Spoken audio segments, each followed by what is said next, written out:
What was harder then, losing your leg at 10, getting onto the podium, Paralympics, or starting your business that stands out and stands proud? What was harder? I remember my coach looking at me, and he came over and he said, it's gone red because you broke the world record. And then when King Charles came up and he said, well, so what do you do? And I said, we make the world's coolest prosthetic leg covers. I guess if you boiled it down, I wanted to be rich, but it's only really since starting Limart and doing what we do here do I realise what rich is about. If you put me back into the middle of the road and someone said there's a car going to come around the corner, I'd stay there. Welcome to the Business Growth Podcast, powered by ActionCOACH UK, the world #1 in business coaching. Since 1993, we've helped thousands of business owners and entrepreneurs worldwide smash through their limits and achieve extraordinary results. This is more than a podcast, it's your blueprint for success. So grab a pen and paper, take notes, and make sure you hit the subscribe button and notification bell for weekly growth insights. Let's do this.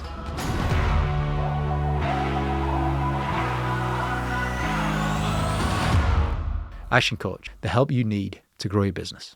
You know what? I've just spent 45 minutes with Mark Williams, and it has been a roller coaster. I felt like his parents looking at him when he's out cold in hospital, what it's like to be them. Then I felt like what it's like to be him when he sees he's got no leg, you know. But then for the remarkable achievements and what turned out at the end, I did not see that coming. If you can embrace this guy's attitude, you will win every hand that you get dealt. Just look forward, have a target, and enjoy listening to Mark Williams. Today's podcast is sponsored by Reclaim Tax UK. Head over to reclaimtaxuk.co.uk to learn more. We good to go? He gives a thumbs up. Righty then. Dr. Mark Williams. What was harder then, losing your leg at 10, getting onto the podium in the Olympics, Paralympics, or starting your business that stands out and stands proud? What was harder? Thank you for using the strapline. Well, you can't really say that losing your leg is hard because you don't have a choice, do you? Everything else was a choice. The Paralympics was probably the hardest because you've really got to work for it. And that one is a choice. You can give up. But losing your leg, a lot of people say, oh, you're very brave or inspirational. Well, you don't have an option. You lose it, it's not there the next morning. What happened? So I was 10 years old, just leaving junior school, just past my cycling proficiency. Best, safest rider in class. You kind of get the gist of what's going to happen. Yeah. Riding home, car came around the corner, didn't see me. I ended up 20 foot over this stone wall with my bike wrapped around me. I don't remember any of it. So they rushed me into hospital. And in the evening, the surgeon came out to speak to my parents and said he had some good news and some bad news. The good news was King Charles, as he is now, and Princess Diana had just had a baby boy, which is Prince William. And the bad news is they couldn't save my leg. So I get reminded every year. It's Prince William's birthday, is my ampuversary. Oh my God. And I can remember waking up in hospital about two or 3 days after the accident. Is that right? 2 to 3 days after? Yeah, I'd had a good bang on the head at the same time. And I remember looking down on the bed. Wasn't brave enough to lift the sheets, but I could see there was a lump on the right where my right leg was and there was no lump on the left. And I remember thinking then, this is not a good start to life. I'm only 10. Mum and Dad are going to have to look after me, take me to the bathroom, feed me and all these kind of things. I'm not going to be able to do a lot. A little did I know I'd be sitting here today, looking back at it all, going, if you put me back into the middle of the road and someone said there's a car going to come around the corner, I'd stay there. Because the journey's been a good journey since then. Honestly, I feel really emotional, actually. I'm a parent as well. And I'm imagining that 2 to 3 days that you're out and then you're waking up and there's no lump on. Yeah. There's a lump here, there's not a lump here, and you're looking at it, you don't want to lift the sheets. Yeah. You've no even comprehension of what disability is at that time. You just go, what am I going to do? What am I going to do? I've only got one leg. I think we were quite lucky in as much as things started getting better for me almost immediately after the accident. In what way? Well, the only way I can explain it, and the reason I say I would stay in the middle of the road, is I started becoming lucky. So the first bit of luck was in rehabilitation. I went into the hydrotherapy pool in the hospital. And in the hydrotherapy pool was the head coach of Royal Swimming Club, Mick Jones, who'd slipped on the poolside the week before and damaged one of the vertebrae in his back. So he was in the hydrotherapy pool getting physiotherapy at the same time. I couldn't swim. I was actually scared of water. And Mick said, well, we're both going to be in this pool for the next couple of weeks. Why don't I teach you how to swim? So Mick taught me how to swim. And after about a week, Mick said to me and my parents, he's seen kids pick up swimming quickly, but he said, I've never seen anyone pick it up as quick as Mark has. He said, I'd love him to join Real Swimming Club. I'll give him a year free and see how he gets on. So I joined Real Swimming Club, went swimming 3 mornings a week, 5 till 7 in the morning. Dad loved that one, getting up at 4:30. And Mick, after about 3 months of swimming there, Mick entered me into the Real Prosthetic and Abergele Championships without me knowing. He said, oh, by the way, championships are on this weekend. You're in. You're in all these races. So I won the majority of the races and was on the podium for all of them. So Mick then said, look, you've been swimming 3 months, 4 months. You've only got one leg. The rest of them have got 2 legs and you're beating them.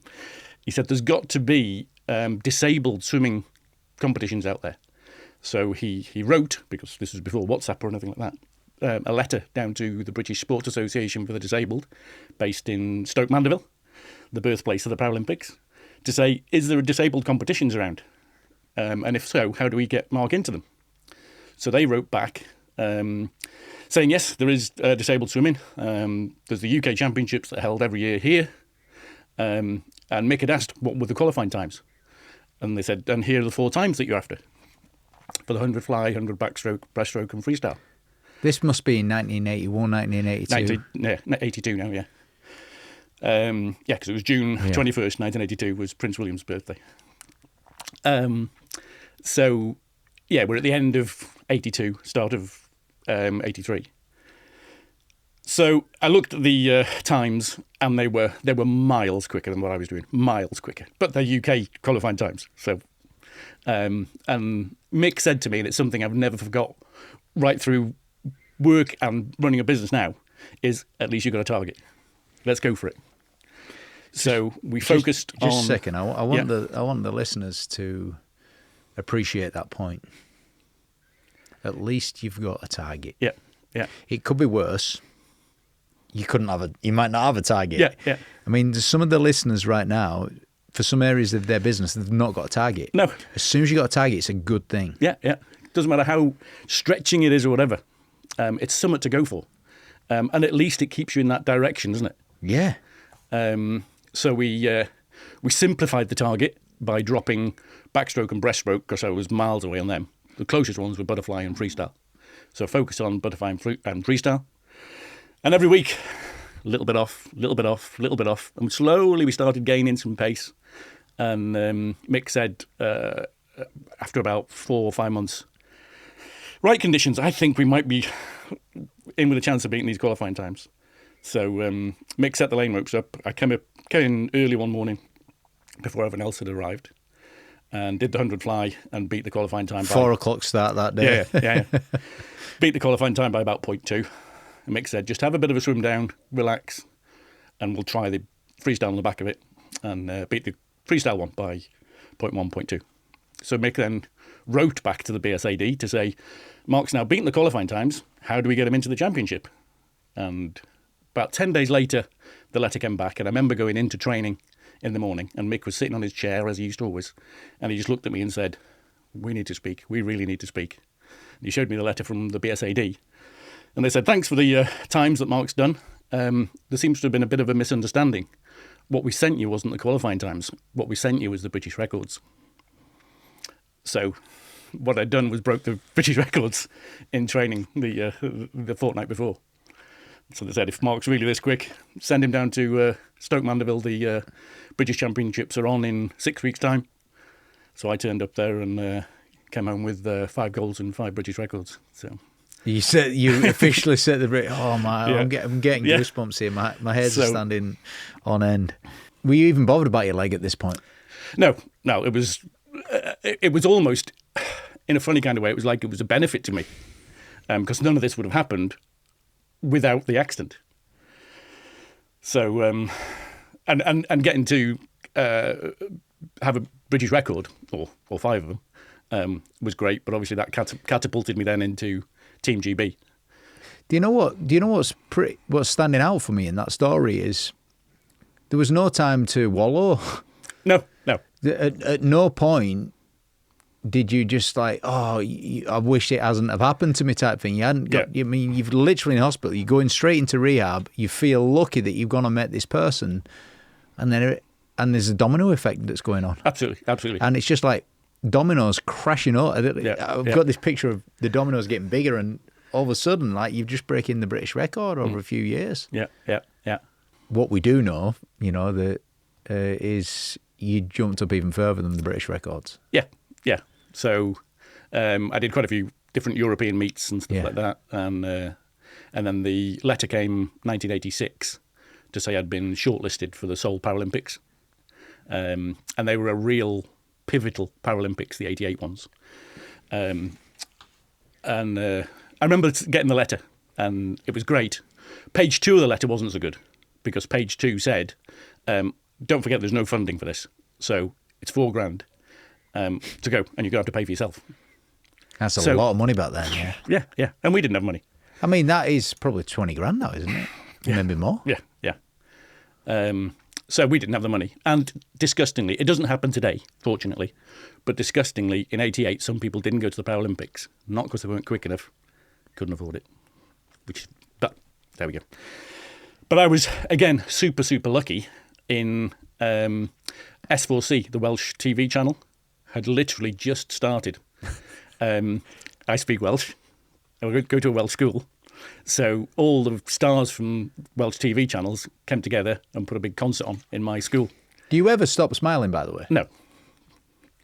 You're one of these, one of the most happy people in life. You just, the vibe and energy that you're giving off right now, and the positivity about living life to the full. I'm feeling it. You're good. And I'm inspired by it. So, yeah, you were lucky again. Yeah. So the concert, between the concert and loads of local companies and stuff that just put their hands in their pockets, in 6 weeks we raised £7,500. So you had some spending money as well. It paid for me and someone else. Amazing. So you send the money in. You still don't know whether you're going, because only half the people that are on the shortlist go to the Paralympics. Right. And they decide basically 10 weeks out. So 10 weeks out from Seoul, I got the letter to say, I'm in the squad, I'm going. So we had a farewell party down in London, in Buckingham Palace, so hosted by Frank Bruno and Princess Diana. Oh, well, you know Frank Bruno's been in your seat. Has he? He's sat there, yeah. There we go. He's amazing, man. I've got a signed book from Frank Bruno. Yeah, so have I. Yeah. And a glove. Yeah. Oh, I'm with the glove. From Mike Tyson as well. There you go, Mr. Bruno. What a guy. Yeah, so out to Seoul, which was, like I say, a real pivotal one, because it was the first time they ran the Paralympics as we do it today.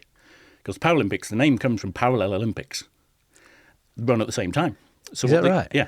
A lot of people think it's Paraplegic Olympics. Yeah. It's Parallel Olympics. Oh, my God. So talk about education. What used to happen, so like LA Paralympics in 84, you had the Olympics running, and then at the same time, the Paralympics running. All the Olympic athletes had brand new accommodation, brand new stadia, everything was new, millions and millions of pounds spent on it. All the Paralympians had to stay in school dormitories and competing in local swimming pools, and real inequality. As Seoul came along and the Korean government said, this isn't right, this isn't equal, and we can't afford to build 2 sets of facilities. Why don't we just change the format?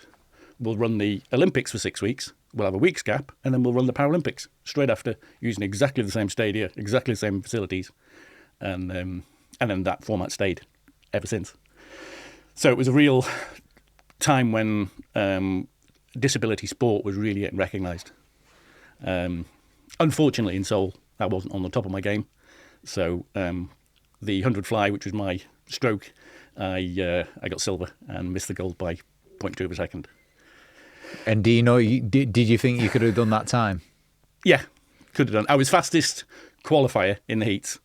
And then it was always me and a French guy, Michael Bouchery. We were always the 2 fastest. And bit of rivalry with Michael. Yeah. And I remember seeing him close, and then touched the pad.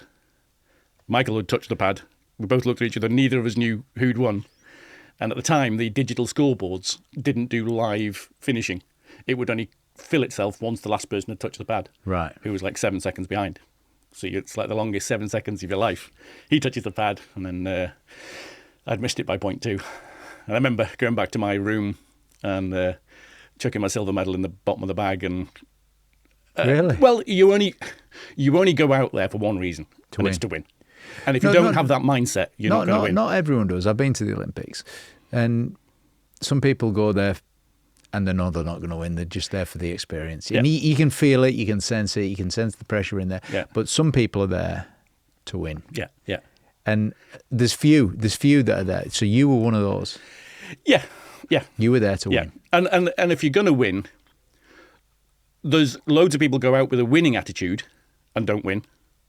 But nobody goes out with it's the taking part that counts attitude And wins. It never works the other way around. Really good point, isn't it? So you've got to, and either of them are a fine attitude to have. Yeah. But mine was very much, I wanted to win. And you believed you were going to win. Yeah, yeah. Yeah, yeah. But nonetheless, you were 18 at the time. And your journey's not stopped there. No, well, the swimming journey, I mean, I came back, I think I flew back into the UK, train up to North Wales Sunday night, and Monday morning, 5 o'clock, I was in the pool again. And I said to Mick, we've got to do better. We've got to do better. I can't miss it by 0.2. So Mick said, well, we've got the World Championships in a year's time in Miami. Let's cancel all the other competitions and we'll just focus on Miami. So to cut a long story short, up the training, made a few changes, went out to Miami, copy-paste of Seoul. Me and Michael Bouchery were the fastest qualifiers. I touched the pad, looked across, Michael was there. Michael was looking at me. Neither of us knew who'd won. The guy is still 7 seconds behind, so we're waiting for him. And then he touched the pad and my name came up on top. Then, I don't know whether you're aware of swimming and the rules and regulations of butterfly, where double-handed touches and all sorts of different rules. My name got highlighted in red. And I thought, I missed it again. I've been disqualified for something. And I remember my coach looking at me. And he came over and he said, it's gone red because you broke the world record. So that was a good feeling. Talk about keeping us in suspense. I mean, I've got emotions running rife right now. So I came back to the UK, feeling very different. Said to Mick, I'm going to have a week off. I hadn't had a week off in 7 years of swimming. And you don't take any time off, because if you take a day off, it takes you 2 days to get back to where you were. Yeah. So I'd taken a week off. But he says, we've got 3 years before Barcelona comes along. So have a week. Have a week. And then a week turned into a month, and a month turned into a year, and I never got back in the pool. The target had been met on it, so it was off to try and look for something else. The next challenge. Yeah, yeah. So I got a job because I was skint. You didn't get paid for doing the swimming. I got a job with Economics Laboratories, or Ecolab as they're called now. Started as a sales rep in North Wales, selling disinfectants to farmers. And then was with them 25 odd years. Came up through the ranks of rep for North Wales, manager of Wales, manager of the UK, manager of Europe. And in the end, looking after their Europe, Africa, Middle East operations. A couple of hundred staff reporting in, direct or indirect. And great company. Still going now. Fantastic company. The only issue I had with my job in Ecolab was I had to wear a suit for work. And when you walked into a room or walked to an airport or something like that, and you've got a prosthetic leg, your prosthetic legs up till then were just like a post. Yeah. And your trousers flap around it like a flag around a flagpole. And I was conscious that when, like we're speaking now, and I'm looking at your eyes and you're looking at my eyes. People didn't do that. They're looking down at you, trousers all the time, to figure out what's going on there, because it doesn't look right. So I made myself a fiberglass copy of my good leg and tie-wrapped it onto my prosthetic to give me a shape under trousers.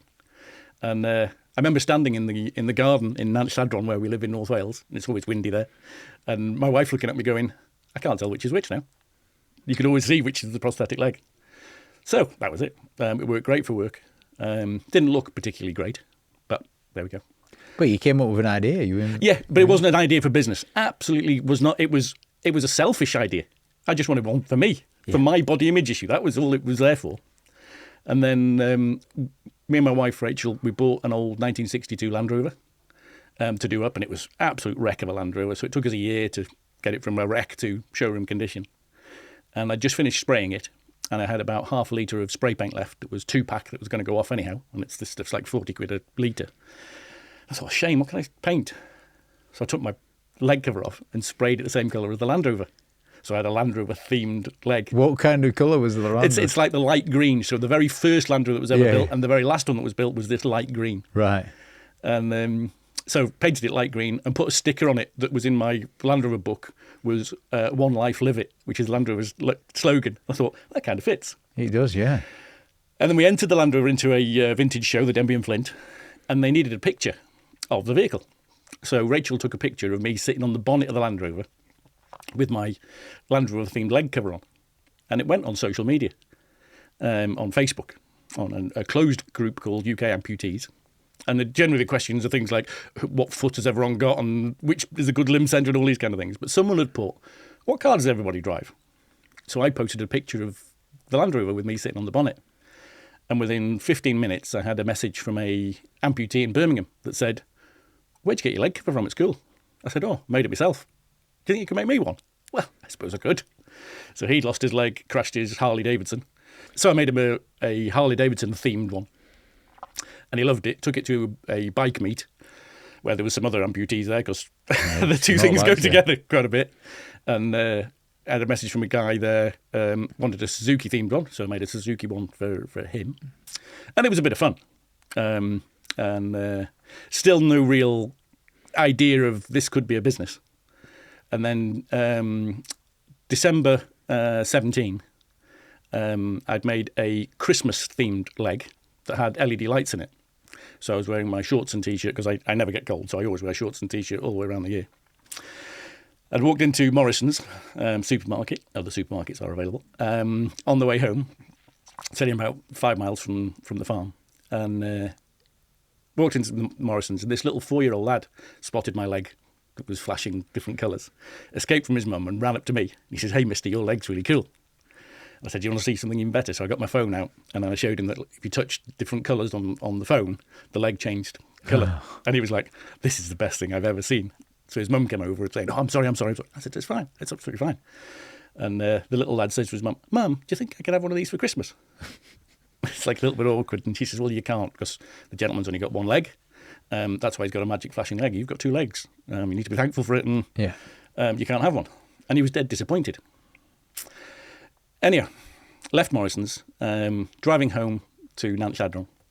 I had a bit of a flashback of waking up in hospital and seeing that lump on the right and nothing on the left, and thinking my life was kind of over and what am I going to do? And I thought, God forbid, if anything happened to that little 4-year-old lad and he lost his leg, maybe, just maybe now, he'll wake up and go, does this mean I can have one of these flashy legs now? And that was the light bulb moment. So by the time I got home, I walked through the door, and Rachel looked at me and she could see something on my face, and she said, "All right, what's up?" Well, look, you've got one on now, and it's obviously themed in Wales, in Welsh flags. Yeah. But I've got one here, actually, on your legs. This one's got a certain theme. You haven't said that too many times, have you? No, this one's got a certain theme to it as well. Yeah. This one's Pink Floyd. Yeah. So tell us about this. So this one was a real special one. So this was a guy from Liverpool that had lost his leg. Actually came to terms with losing his leg okay, but struggled with the fact that he had a tattoo of Dark Side of the Moon, the little prism off Dark Side of the Moon, tattooed onto his leg that he lost. So his wife actually bought a voucher for him to get a custom leg made. So all he wanted was just the prism. But anyhow, he gave us a bit of free rein to design a Pink Floyd themed one. So we combined the Wall album, Dark Side of the Moon, some images from the movie and all that lot together. And it looked absolutely fantastic. So good, in fact, I thought, I want to share this one with Pink Floyd.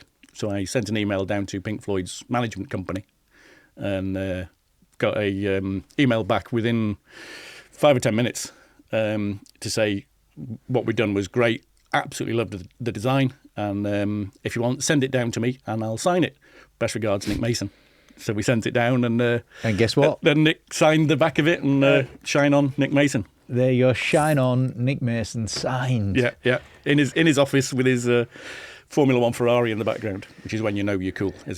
And now, I mean, it is standing out, by the way. Yeah. Limb art, stand out, stand proud. It does what it says on the tin. It does what it says on the tin. So stand out, stand proud. It's very much like tattoos, really. I mean, it's fashionable, the tattoos these days. People have got these sleeves, they're called. Yeah. So, of course, you're doing it for arms as well? No, just do legs at the moment. Do legs? I started where my experience was. Yeah. One of the plans for the business is we'll probably move into other products, arms and various other things.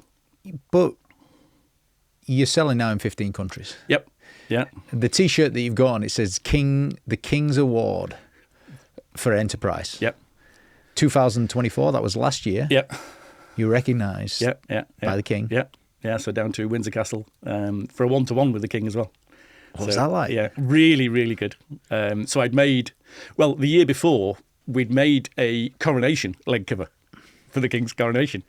And so I thought, that's going to have to be the leg I wear. So I wore the coronation leg cover. I was tempted to go in shorts to Windsor Castle, but I thought, no, it's probably just a step too far. Excuse the pun. So I went in a suit. And then when King Charles came up and he said, well, so what do you do? So I pulled my trouser leg up and I said, we make the world's coolest prosthetic leg covers.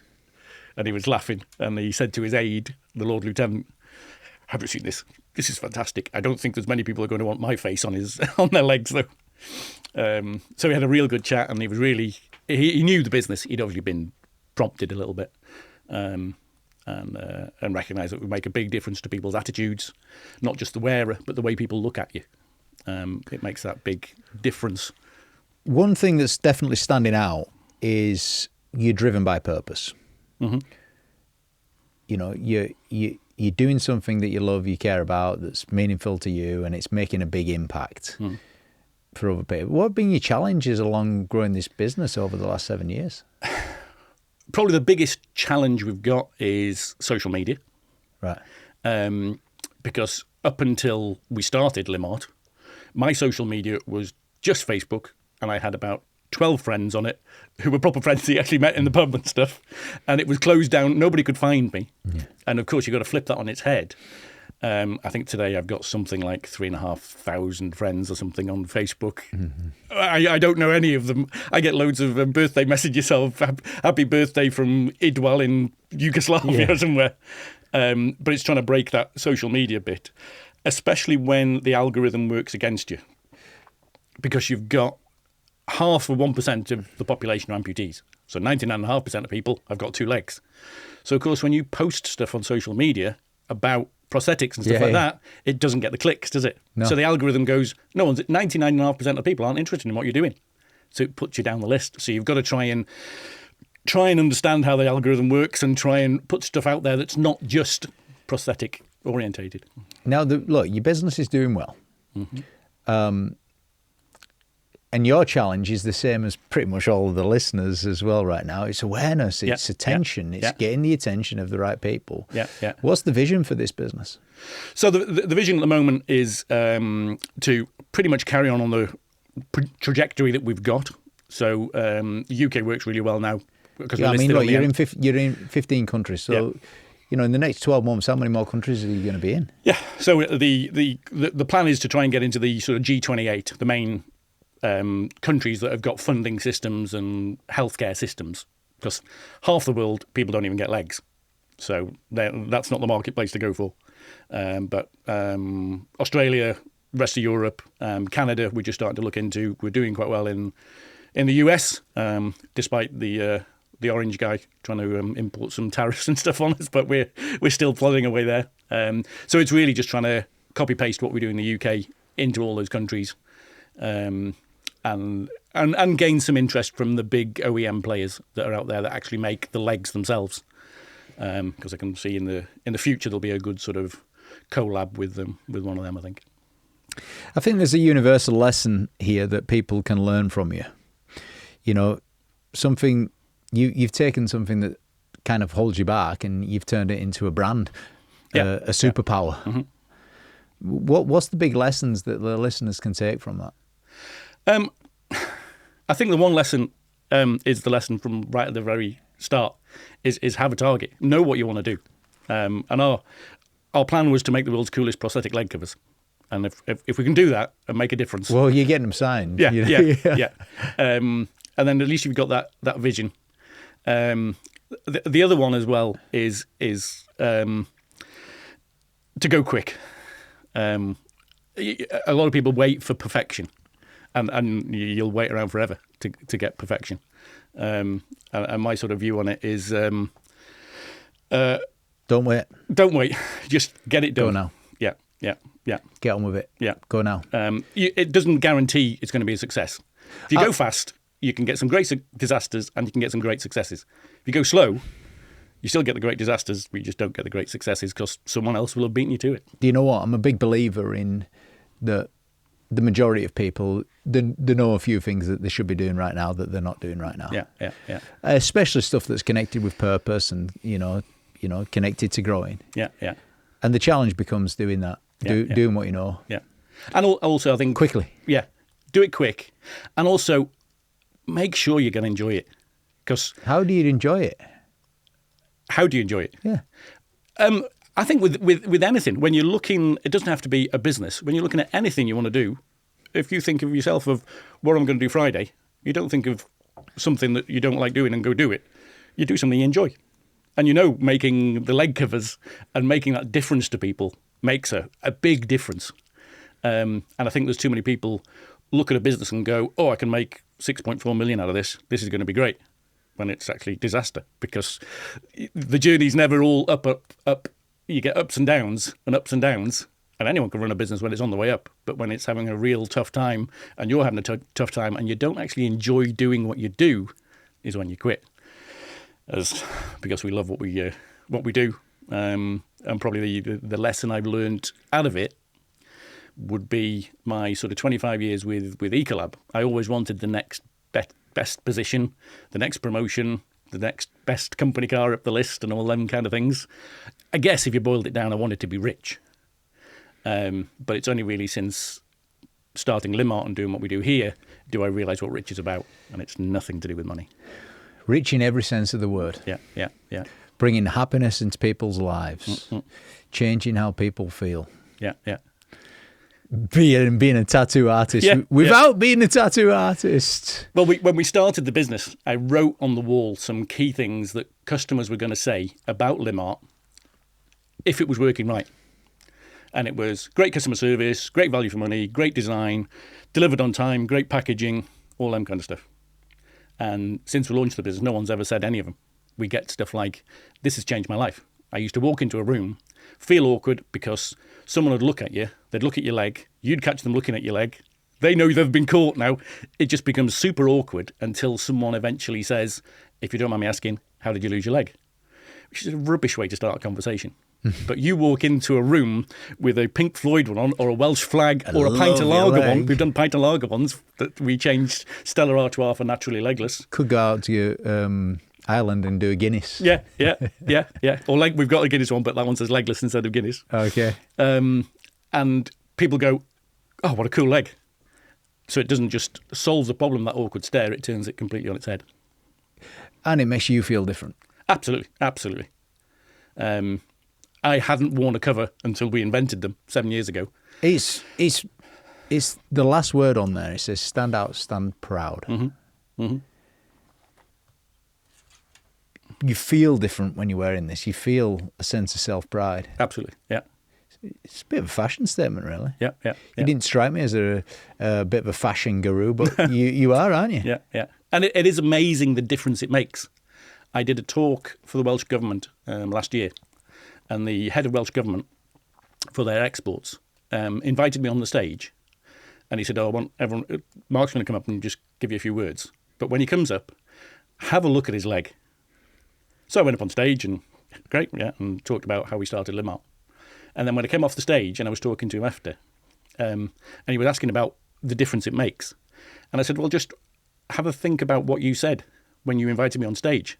If I had just had a normal stem leg, would you have gone, Mark's going to come up on stage and have a look at his leg? You'd have never said, and he just hadn't realised what he'd said. So that's the kind of difference it makes to the wearer and also to other people. It's that acceptance, and it's absolutely fine to look because it looks cool.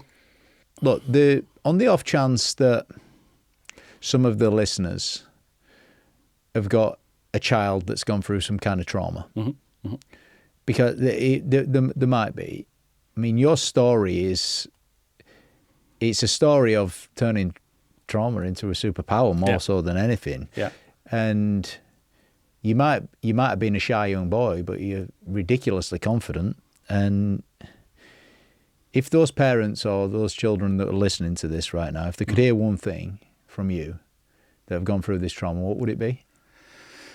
The lesson from the whole lot is just look forward, because sometimes the world can seem a dark place and a black place. Exactly the same how I felt when I woke up in hospital and looked down at the bed. But if you look forward and just keep having a target and something to go for, it is amazing how a few steps down the line you start looking back and realise, actually, this is pretty good. This is pretty good. What's your definition of happiness? Making a difference, I think, is the happiness. It's kind of something. It can't be you. It's got to be someone else that creates that happiness. Interesting. Yeah. So the happiness from us is the feedback we get from customers and stuff like that. The way you've changed people's lives and made them smile and given them something to look forward to. And then you really feel like, wow, this is a big difference when we've copied tattoos, and some of these tattoos are super, super personal to them. We did one of a guy from an ex-para that had lost his leg in Basra. They'd gone over an IED, blown the Land Rover up. He'd lost his leg, but lost his 3 squad mates. And he had a tattoo of him and his 3 squad mates on his leg. So we recreated that one. I presented the leg to him. He clipped it onto his prosthetic and looked down and said, my mates are back. And it's one of them times that you go, there was me, a 6'6" para, and his consultant in tears. And then driving home, you go, yeah, this is making a difference. That is happiness. My mates are back. What's been the hardest lesson that you've had to learn then? Because you're a very optimistic person. Probably the hardest lesson is realising that not everybody goes on the same pace as you do. Right. And are you really fast-paced? Yeah. Gung-ho? Which I think if it was just me and everybody around me was the same pace, it would be a disaster. So you've got to have the balance there. So my wife, Rachel, is really absolutely finicky with everything. Everything has to be perfect. So she's the base of the business. Right. I'm just the one-legged front man that does the imagery and the drive. But you need some base there to keep it on track, to do all the mundane things that she actually enjoys. You reminded me of someone else called Jamie who did a keynote conversation, and it was hilarious. He said to the audience, he said, I do everything at 100 miles an hour. My wife, she does everything at 10 miles an hour. Yeah. But you know what's good? Sometimes I'm about to crash into a wall at 100 miles an hour and I can't see it coming. And she stops me. Yeah. Every time. Yeah. You've made me sort of think of that with you. Yeah, it's that, have you just thought about this a minute? Yeah. Oh, yeah. So you've got to have a bit of both. And I guess it's one of the big lessons that both me and Rachel did when we started Limart, was we wrote down on the wall what we were good at, and that's dead easy. But you've got to write on the wall then, what are you bad at? And you've really got to be brutally honest with yourself. What are you bad at? Not just you can't do it, but you don't want to do it. Yeah. Because if you don't want to do it, you'll find a way within the business of not doing it. Yeah. And then you end up with a pile of stuff that neither of you are either good at or want to do. And then it's that easy then, because you just go outsource that bit and really powerful. Make 2 lists, guys. Yeah. What are you good at? What are you bad at? Yeah. Outsource that stuff. And everyone does the what you're good at bit, and they don't do the what you're bad at. Really good share. What's the biggest myth about resilience and overcoming adversity? I guess probably the biggest myth about it is that overcoming adversity and stuff like that is it's as if you've got a choice in it. When in the majority of cases you don't have a choice. You've just got to get it. When you accept that, yeah, it's easy to move forward, isn't it? Yeah, absolutely. The biggest myth is that you've got a choice when you don't. No. And that's a good thing. It's not going to grow back. That's for sure. Despite the DHSS sending you a letter every now and again saying we just want to see if your amputation has improved. No, it still hasn't grown back. What's the first action the listeners should take now that they've listened to this, whether they're leading a business, running a business, they want to start a bit? What's the first action they should take? I think the first one is ask yourself the question, am I enjoying this? Because if you're not enjoying it, why in the hell are you doing it?